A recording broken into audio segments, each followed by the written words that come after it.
Queridas familias, ¿cómo están? Muy buenos días, muchas gracias por acompañarnos en un programa más en Impacto Salud. ¿Cómo estás, Marce? Muy buenos días. ¿Cómo estás, Boli, querida? Todo muy bien. Bienvenidos en este nuevo ciclo 2026, estamos arrancando con todo. Sean ustedes bienvenidos nuevamente a otro programa de Impacto Salud, donde vamos a hablar temas muy interesantes, acotando a lo que terminó 2025, ¿no? Vamos a estar hablando también de riñones de bebés, con el brote que hubo de influenza, ¿sí? Y también un poquito de la desintoxicación, ¿no? Así es, como siempre nosotros comprometidos con cada sábado y domingo traerles los mejores especialistas aquí a Impacto Salud. Como tú bien decías, tenemos que hablar de algo súper importante que es ahorita el nuevo brote, el brote que hay de influenza, ¿no, Marce? Pero no podemos iniciar sin antes agradecer a las diferentes empresas que nos acompañan como siempre en Impacto Salud. Muchas gracias a Sed La Paz, Mamá y Bebé. Es una empresa que nos brinda a nosotros como papás la seguridad y la confianza al momento de aplicar o de poner los aretitos a nuestras pequeñas princesas. Hablemos de que nosotros como papás somos muy meticulosos y a veces tenemos algo de miedo. Entonces tenemos a Sed La Paz, Mamá y Bebé. Son personas realmente que se han formado en este proceso de poner aretitos de forma humanizada a nuestras pequeñas princesas. Claro, y muy importante también ver la salud de nuestros pequeñitos, de nuestras guaguitas que tienen más todavía para actualizar vacunas, ver su estado general, enfermedad, temas de alimentación, de nutrición, antes de que empiecen clases. Estamos hablando de Centro Pediátrico Maternal Intihuahua, creado desde la familia para la familia, un lugar donde encontrarás orientación pediátrica, nutrición infantil, asesoramiento en lactancia materna, entre otros temas, ¿no? Como la fototerapia en nuestros recién nacidos, que también es un elemento que ayuda muchísimo a las familias. Agradecemos también a Fulares Alma 250417. Si mamá puede portear, ¿por qué no papá? Es una herramienta versátil, amiga de la lactancia y la maternidad, tu mejor aliado en esta etapa de lactancia.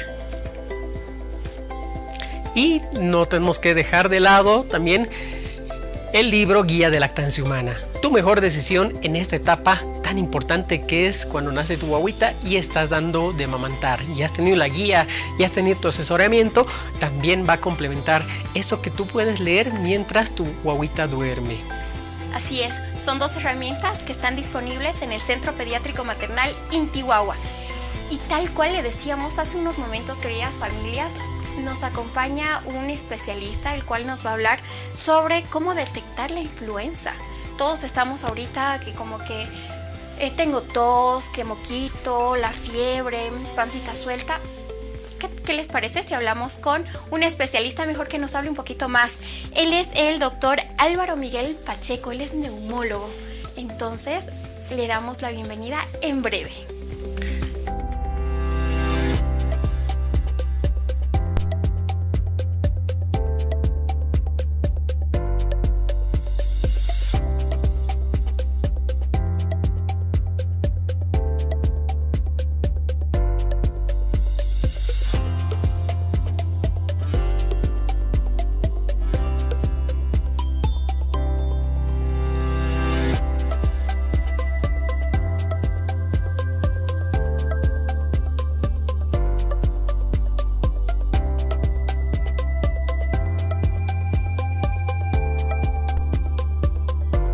Muchas gracias, doctor, por acompañarnos. Bueno, en realidad hay 4 puntos donde puede... Sí, tenemos 1, 2.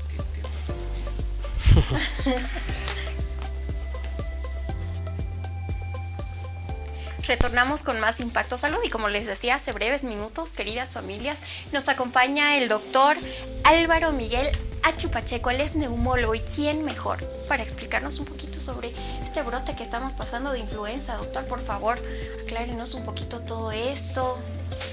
Primero que nada, gracias por darnos unos minutitos para hablar de esto, para proyectarnos a la sociedad, comunicar esta enfermedad que estos días también se corre el riesgo de que se pone muy de alarma, debemos asustarnos. No, la verdad es que la influenza H3N2, la que se está proyectando ahora, no es diferente a otras cepas que ya hemos conocido antes. Es una variante de la influenza tipo A.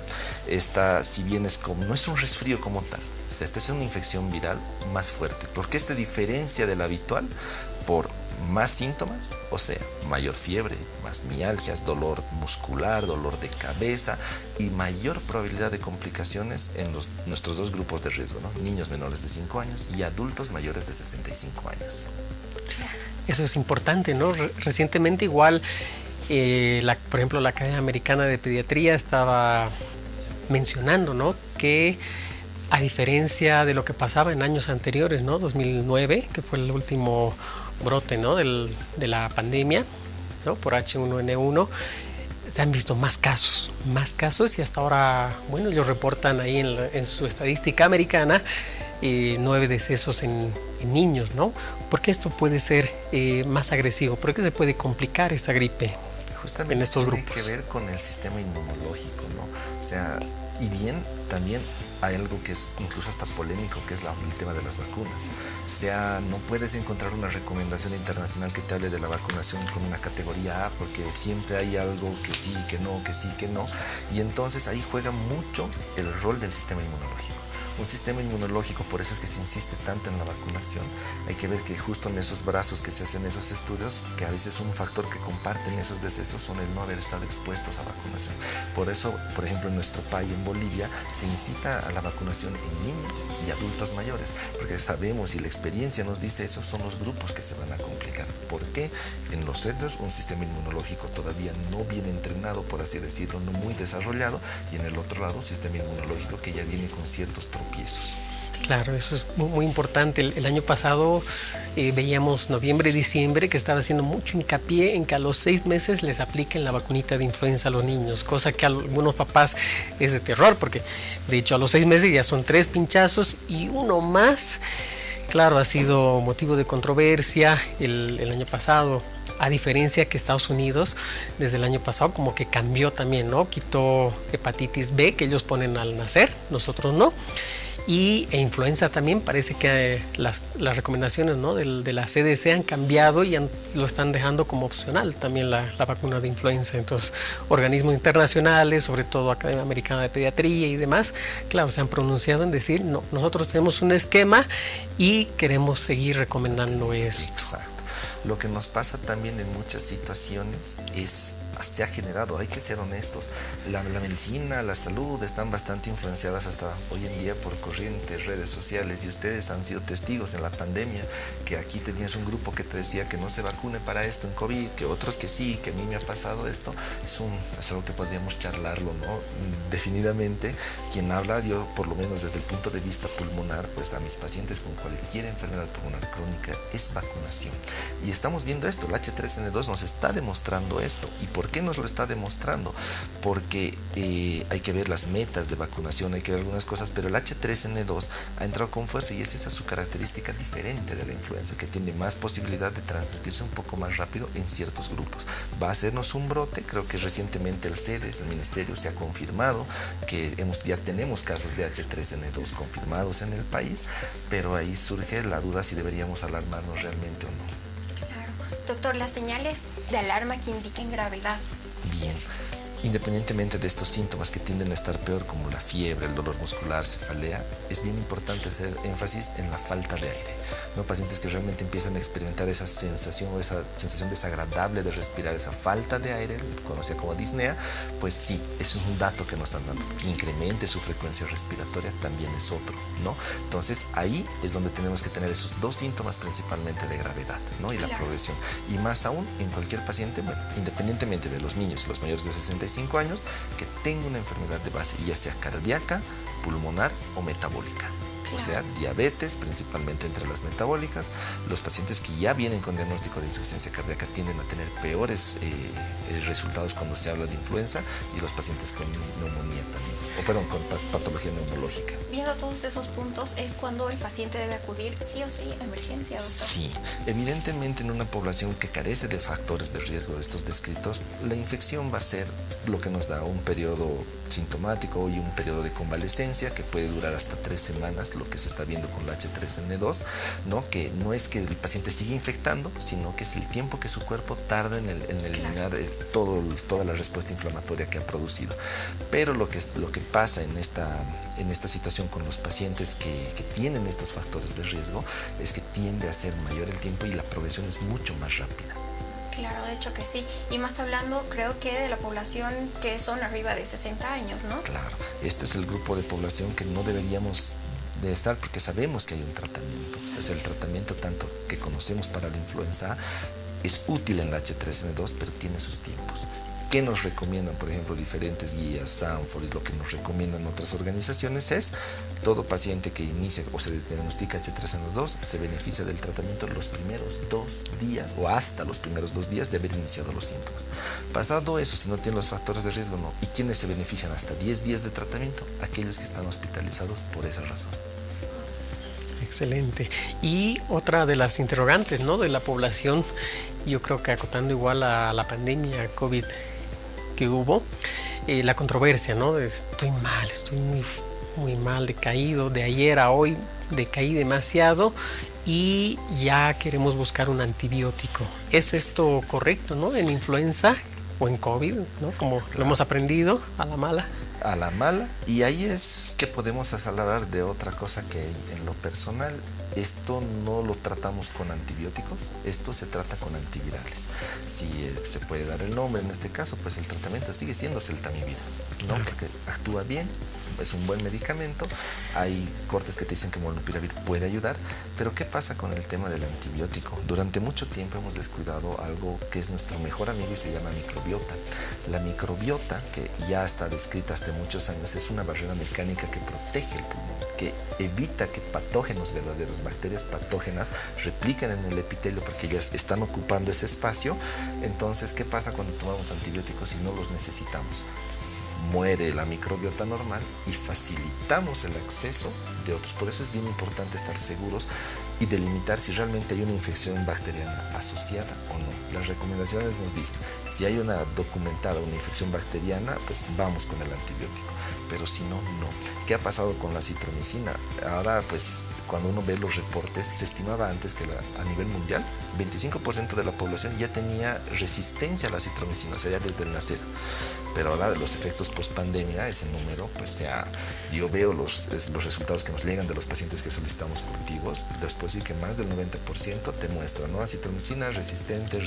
O sea, es el otro problema que tenemos justo en estas pandemias, usar o no usar antibióticos, ¿no? Claro, creo que como población somos, bueno, más que todo aquí en Bolivia, nos automedicamos bastante.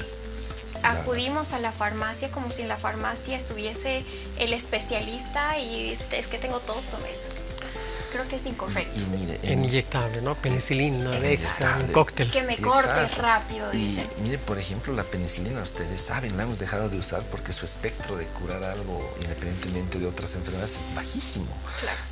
Pero mientras más usamos nosotros estos medicamentos, pues lo que nos da es una pobre oferta al paciente. Pero quien sufre el uso de estos medicamentos es la microbiota.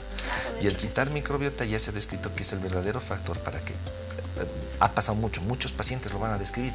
Doctor, estaba bien, me han dado antibióticos, he mejorado un poco, pero 2 semanas después, unos 14 días después, ya desarrollaron una neumonía, pero ya bacteriana. Claro. ¿No? Y ahí te dicen, me ha dado una recaída. Entonces es eso, es la importancia de cuidar la microbiota y hay estudios que nos pueden ayudar. Si bien ahora ya lo tenemos más accesible, ya no está tan caro como antes, es la procalcitonina, ¿no? Un marcador de procalcitonina que nos ayuda y nos dice, ok, es un buen marcador para infecciones, nos dice, esto está muy alto, bueno, hay algo a tener, porque lo que nos dice la literatura es que, por ejemplo, los virus no tendrían por qué elevar la procalcitonina. Diferente a la Entonces, PCR, exacto. que en influenza se puede elevar. Exacto. Doctor, ahora hablemos de qué pasa con las mamás que están dando de lactar. Muchas tienen miedo de aplicarse la vacuna. Claro, de todas formas es bastante seguro, tiene su tiempo, pero pues el PAI más que todo es para el bebé, ¿no? Claro. O sea, ahí deberíamos priorizar los bebés. Y aquí también hay este efecto. Cuando se tiene, muchos de los casos que nos llegan son diferentes. Dice, empezó el niño el resfrío, pero a veces quien la pasa peor son los papás, ¿no? El niño a veces también cuando tiene el refuerzo de la lactancia materna, que es importante no cortar en esas situaciones la lactancia materna, pues tiende a tener mejores resultados cuando el sistema inmunológico está de acuerdo. Pero a veces quien la pasan mal son los papás, los familiares, los abuelos, los que están en contacto con ellos. Entonces sí, es importante decir que la vacuna de la influenza tiene bastantes años, es bastante segura y se recomienda aplicarla una vez al año, sobre todo en esos dos grupos y aquellos pacientes que tengan factores de riesgo y nosotros, personal de salud. Claro que sí, de hecho que sí. Estimado doctor, ¿dónde podemos encontrarlo, por favor, para las familias que de hecho me imagino que quieren sacar alguna consulta con usted? Claro, estamos en el edificio Leonor, en el tercer piso, en la Claudio San Ginés, en la zona de Miraflores. Ahí nos pueden encontrar. El número es 752-13033. Muchas gracias, doctor. Familias divinas, hermosas, ya saben dónde contactar y encontrar al doctor Miguel Achu. Es un gran especialista, es neumólogo.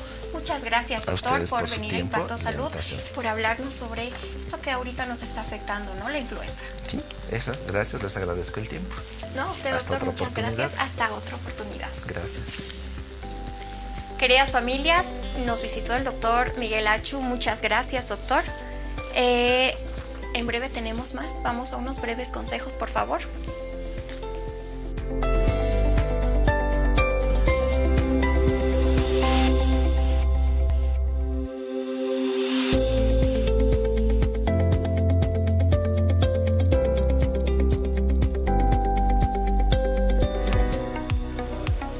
Sed La Paz Mamá y Bebé se caracteriza por la colocación de aretes humanizado. Cuida con amor de tu salud y la de tu bebé. Atención prenatal, lactancia materna, cuidados del recién nacido, talleres de estimulación. Encuéntranos en la avenida Hernando Siles, esquina calle 10 de Obrajes, edificio Tunupa, oficina 302. Contáctanos al 62 28 96 60. Sed La Paz Mamá y Bebé.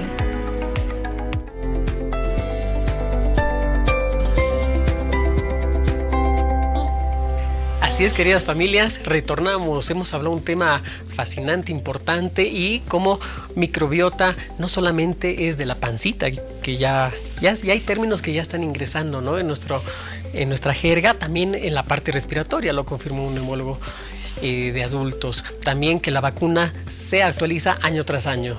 Así que viene más información a continuación después de las fiestas de fin de año, así que quédese en sintonía. Seguimos con más.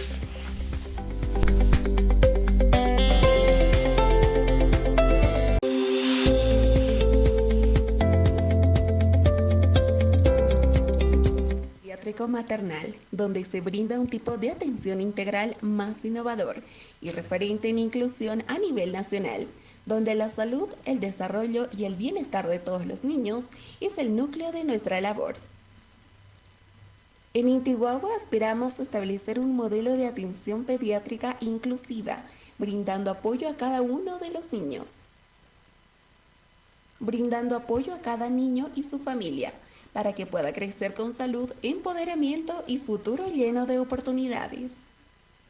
Intihuahua es un centro pediátrico maternal, donde se brinda un tipo de atención integral más innovador y referente en inclusión a nivel nacional, donde la salud, el desarrollo y el bienestar de todos los niños es el núcleo de nuestra labor. En Intihuahua aspiramos a establecer un modelo de atención pediátrica inclusiva, brindando apoyo a cada uno de los niños.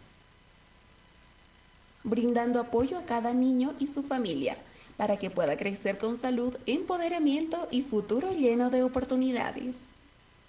Intihuahua es un centro pediátrico.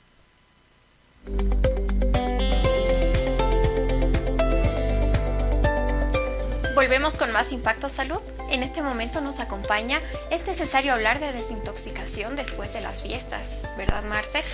Es así que nos acompaña la licenciada Natalia Yaviri. Ella es nutricionista. ¿Cómo está, querida licenciada? Muy buenos días. Muchas gracias por acompañarnos en Impacto Salud. ¿Cómo está, Hola, muy buenos días, muchísimas gracias por la invitación y evidentemente ya hemos pasado estas fechas de fin de año, hemos exagerado un poquito en los alimentos, en las bebidas, así que ya es momento de empezar a desintoxicarnos. Así es, excelente. Y bueno, ahí va una cuestionante, ¿no? ¿El cuerpo realmente necesita desintoxicarse o esto es un mito? ¿El cuerpo tiene las herramientas, los elementos o no?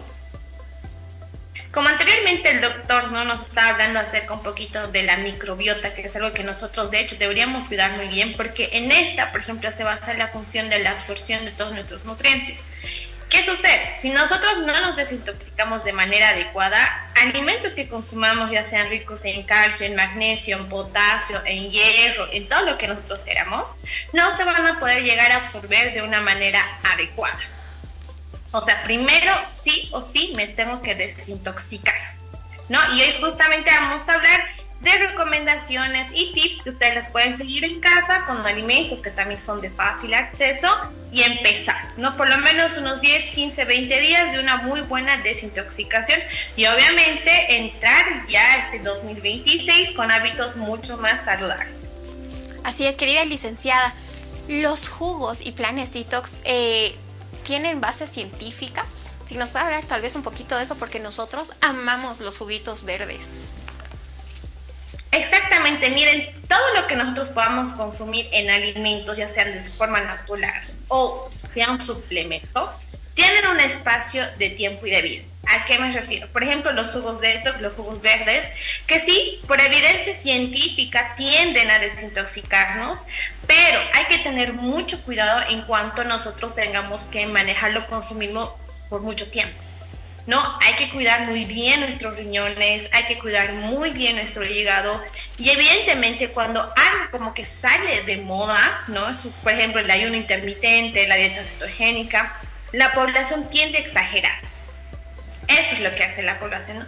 Escucha algo e inmediatamente lo practica, pero en situaciones como que mucho más exasperantes. No es como que lo voy a hacer 1 mes, 2 meses, 3 meses, 4 meses, 6 meses de forma seguida, pero realmente no es algo que funcione. Los jugos detox, para empezar, van a ver diferentes, ¿no? Los profesionales que manejan esta área en cuanto a la preparación de estos jugos detox, te van a decir, esto te sirve para tal, esto te sirve para tal, esto tiene tal. Por ejemplo, desintoxicantes naturales, para empezar, yo siempre les recomiendo en su forma natural o en suplemento el aloe vera gel, que eso lo podemos consumir en ayunas durante unos 10, 15 hasta 30 días. Luego mi cuerpo obviamente tiene que reposar. Luego, como suplemento, yo recomiendo probióticos. Eso es una muy buena alineación para que nosotros podamos desintoxicar de manera adecuada a nuestro cuerpo.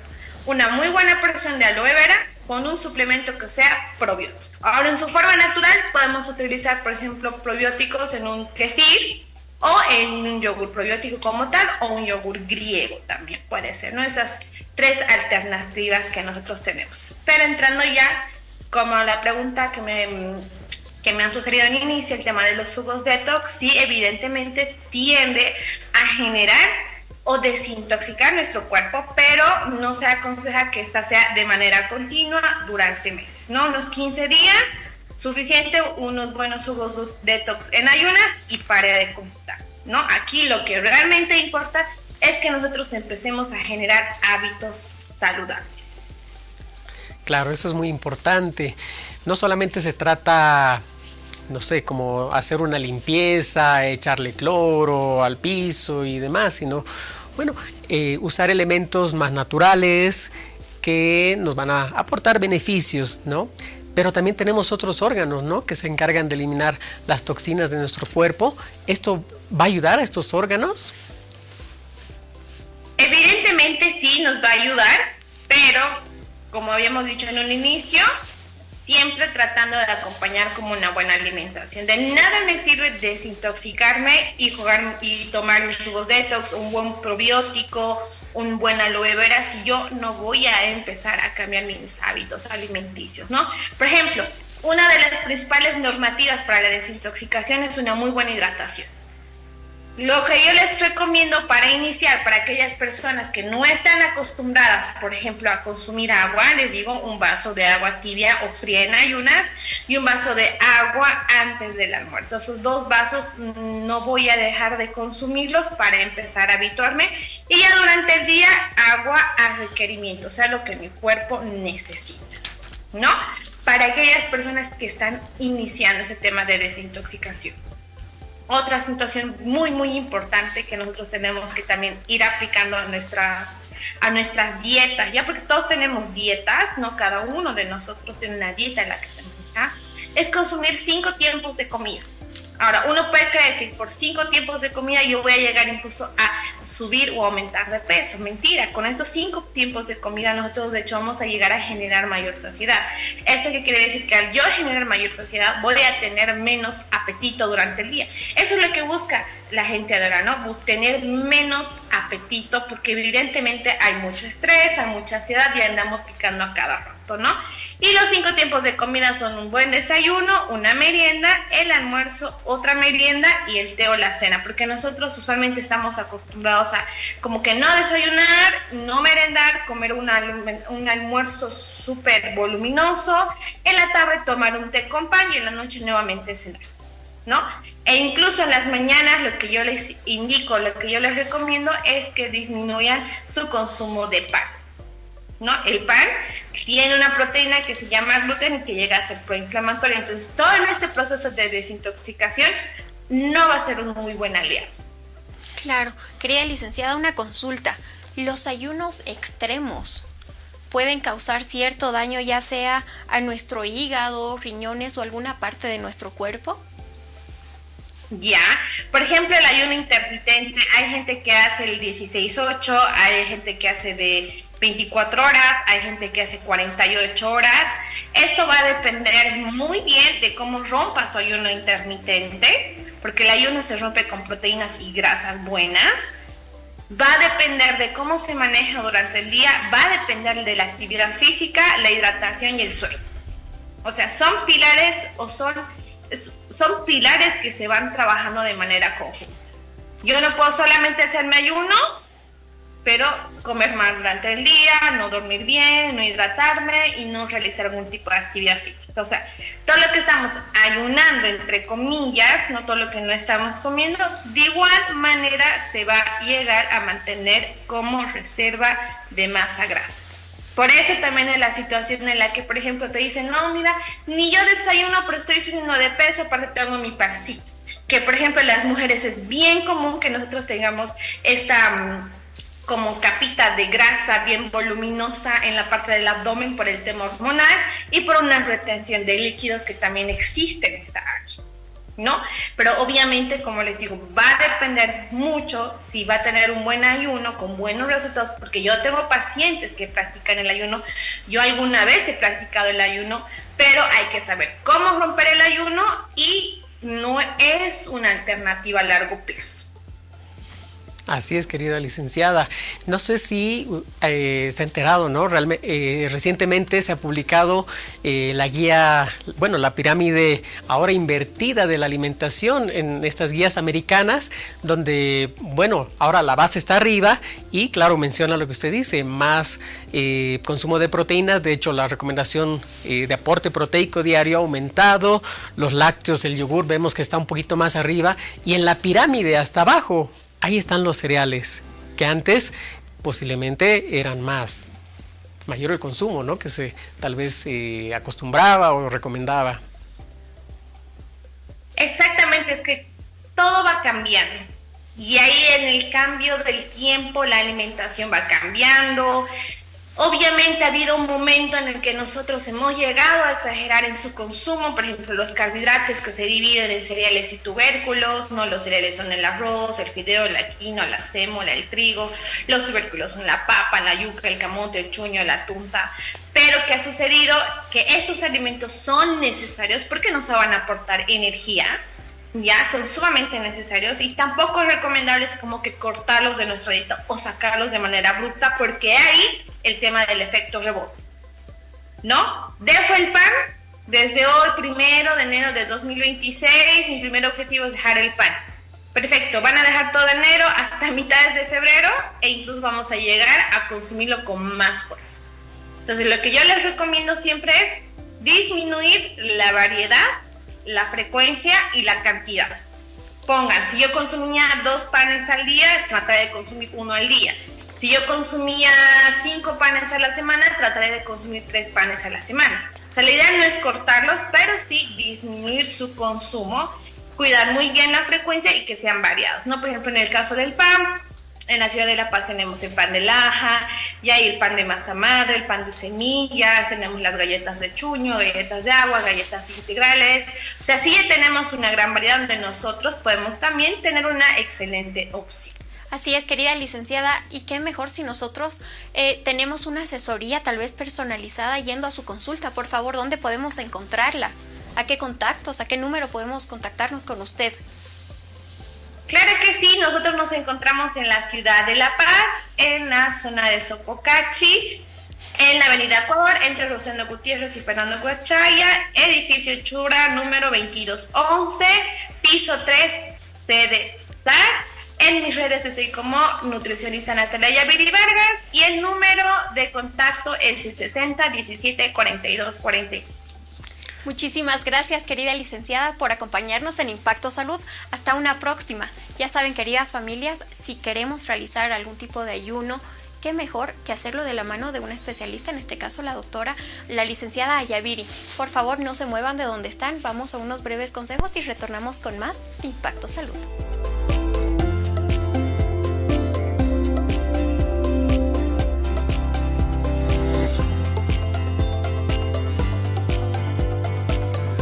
Pero también increíblemente gratificante.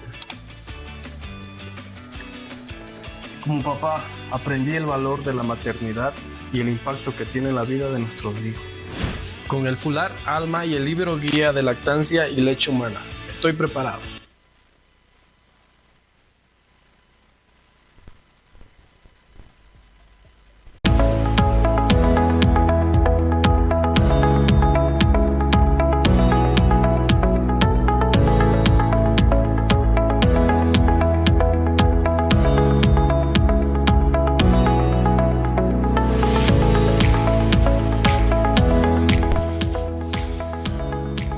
Retornamos con más Impacto Salud. Muchas gracias por acompañarnos.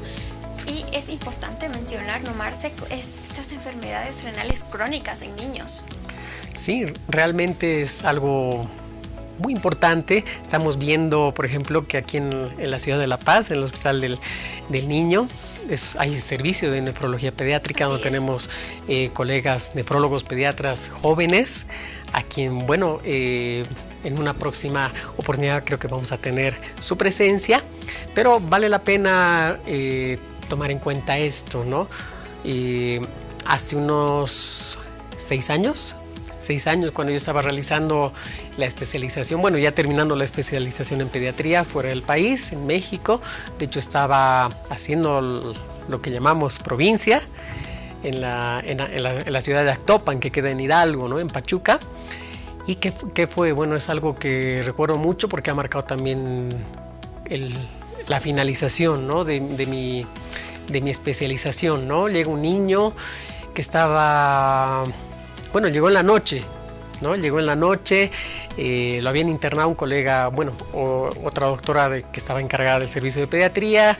Yo llego al día siguiente y pues me lo presentan, ¿no?, como un niño que tenía aparentemente un síndrome genético muy raro, que no sabían lo que tenía, pero pues estaba blanco el niño, pálido, muy pálido, hinchadito, ¿no? Entonces, obviamente estos datos me llamaron muchísimo la atención y dije, bueno, el niño no, en la apariencia física, en las facies, no me da para algún síndrome genético raro, ¿no?, que tenga alguna característica, alguna dismorfia, ya sea menor o mayor, totalmente invisible. Pues no, viendo los laboratorios de ingreso, también me llamaba la atención que había anemia profunda, muy importante. Recuerden que los riñoncitos también son productores de la eritropoyetina, ¿no? Esta hormona que nos va a ayudar a generar glóbulos rojos, y estos de que se encargan de llevar sangre a todos los organismos, a todos los órganos del cuerpo. Por lo tanto, si esto falla, muchos órganos pues van a fallar en el cuerpo. ¿no? Y bueno, pues lo detectamos, pedimos laboratorios, hicimos más análisis y referimos justo, bueno, al centro donde yo estaba terminé de formarme, ¿no? Al Instituto Nacional de Pediatría, ¿no? Hablé con los colegas para que lo puedan recibir y finalmente lo recibieron, se ingresó y pues tuvo una estancia seguramente prolongada, estudios por aquí, por allá y bueno, se determinó una insuficiencia renal crónica. Vale decir que los riñoncitos ya no iban a funcionar, ya no estaban funcionando de hecho, y que me enteré hace un año aproximadamente que este niño ya fue trasplantado. ¡Wow! Qué buena, qué gran noticia. Y es justamente de lo que el próximo programa en Impacto Salud vamos a hablar.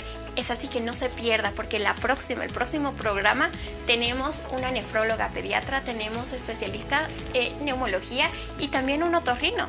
Así que están más que invitados a que nos vuelvan a acompañar en Impacto Salud, porque el próximo programa, igual que este y que todos los programas, está imperdible. Marce, nos despedimos. Llegó el momento de despedirnos. Muchísimas gracias, queridas familias. Muchas gracias, Marce, por acompañarme como siempre en Impacto Salud. Muchas gracias a todas las empresas que nos acompañan. A Sed La Paz, Mamá y Bebé. Sí, también a Centro Pediátrico Maternal Intihuahua. Fulares Alma 250417. También al libro Guía de Lactancia Humana. Así es, muchísimas gracias, Marce. Gracias, queridas familias, por acompañarnos. Y así como esta gran noticia que nos dio el doctor Marcelo Hover, la próxima le tenemos tal vez otra noticia, otra historia más. Es así que no se puede perder el próximo programa. Muchas gracias, un fuerte abrazo hasta sus hogares. Que Dios me los bendiga. Chao, chao.